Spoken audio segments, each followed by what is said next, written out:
Okay, we go back to Dr. Inayat's second question.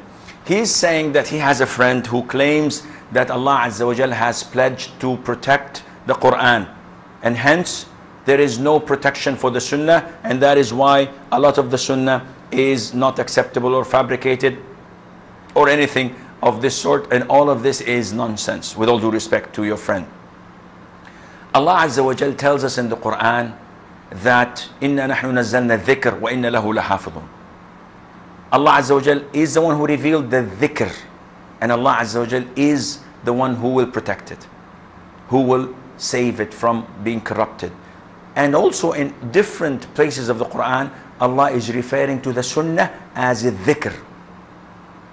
And Allah Azza wa Jal is telling us that we have revealed the Quran and we revealed the dhikr so that you can tell the people, you can explain to the people what was revealed to them. So the dhikr explains and completes the Quran.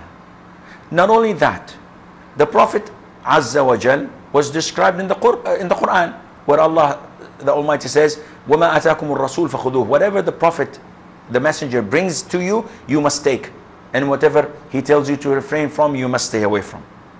And there are so many hadith that supports this. But even if you don't consider hadith, and this is a major a catastrophe, a major breach of your Islam if you don't believe in the hadith. But hypothetically speaking, if you look at the Quran, you will find that the Quran does not say how many rak'ahs Fajr is.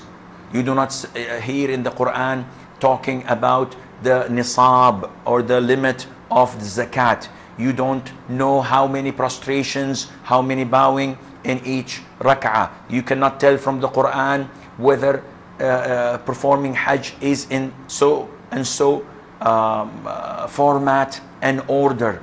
So many things in the legislative system, in terms of capital punishment, in terms of marital statuses and the legal system that governs marriages, divorces, khula', the waiting periods, all of this you cannot find it in the Quran. It is all protected and preserved in the Sunnah of the Prophet ﷺ. Therefore, whenever you see or sense someone trying to discredit the Sunnah, the hadith of the Prophet ﷺ, know that he's an enemy of Islam. He's trying to undermine the Quran, because the easiest way to undermine the Quran is to undermine the Sunnah and say, I believe that this and this and this is sufficient for me, and the Sunnah I will not look at.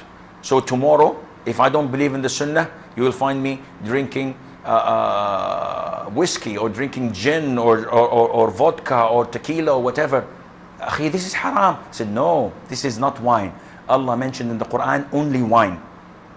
He did not mention intoxicants. So it's permissible for me to drink this or to get a six-pack and get wasted. This is not permissible.